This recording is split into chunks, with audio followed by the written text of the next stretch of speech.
Hello and welcome to my channel SPARX STENOGRAPHER. Today I am going to deliver you a shorthand dictation from KAILASH CHANDRA magazine volume number 2 and the transcription number 43. So guys, ready for the dictation? 10 seconds, 5 seconds. Start.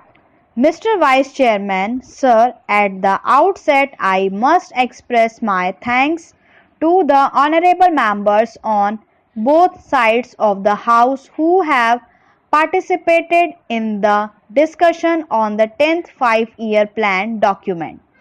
Honorable members will very kindly appreciate that within the short time at my disposal, it will not be possible for me to clarify all the points which they have raised during the course of the discussion.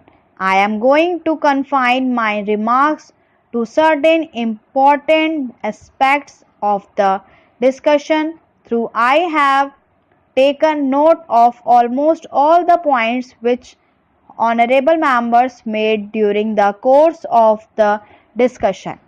At the outset, I must also say that one of the honorable members was pleased to ask what is the purpose of having this kind of a discussion 1.5 years or almost 2 years after the plan has started.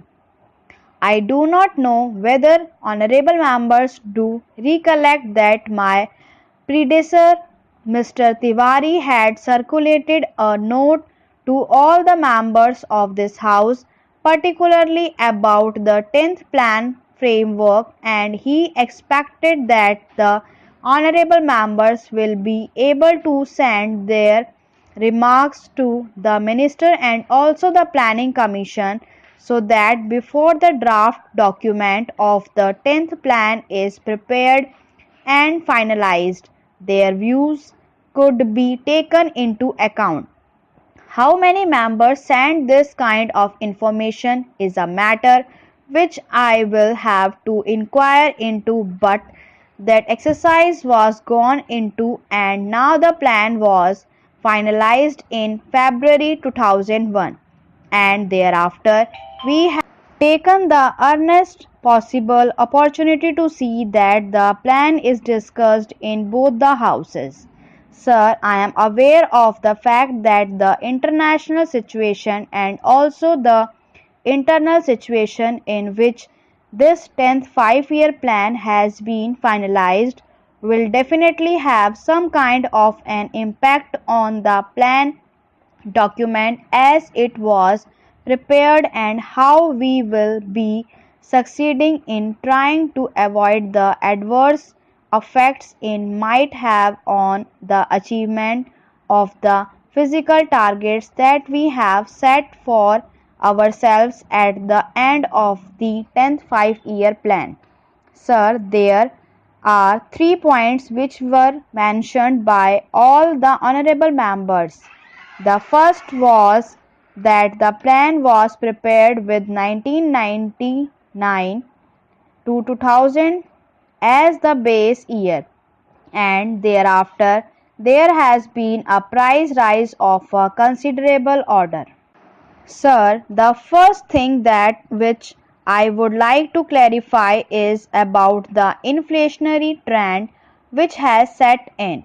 One of the honorable members, Shri Shankar Ghosh, a very experienced member of this House, who has also been in the Planning Commission and knows the intricacies of how the things are being worked out, has been pleased to state here that the rate of inflation is very high, and added to that the balance of payments position is going to be very bad compared with the percentage that we have worked out for the 10th plan, as a whole for imports.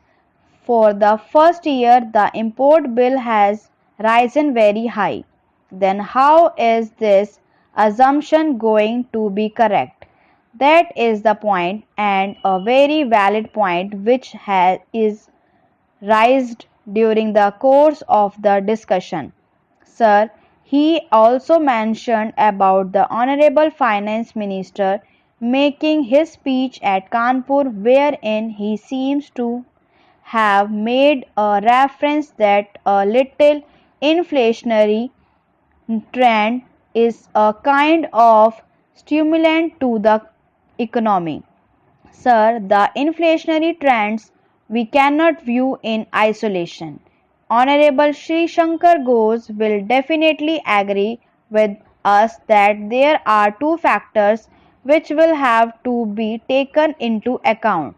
The first factor is the international situation which is now obtaining. Secondly, whether we like it or not, we have to import the oil products.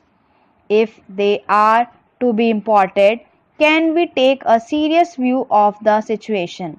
That is a thing which I am sure most of the honorable members there will be able to appreciate.